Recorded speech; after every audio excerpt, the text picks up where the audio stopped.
Have you ever felt like life is just too heavy, as if everything is out of your control? In those moments, most people drown in their emotions. But the Stoics taught something different. They believed that true peace doesn't come from the outside world, it comes from within. Imagine a slave in ancient Rome.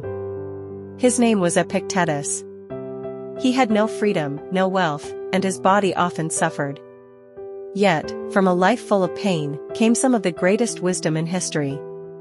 Epictetus said, "You cannot control what happens to you, but you can control how you respond." If this message resonates with you, don't forget to hit the like button and subscribe.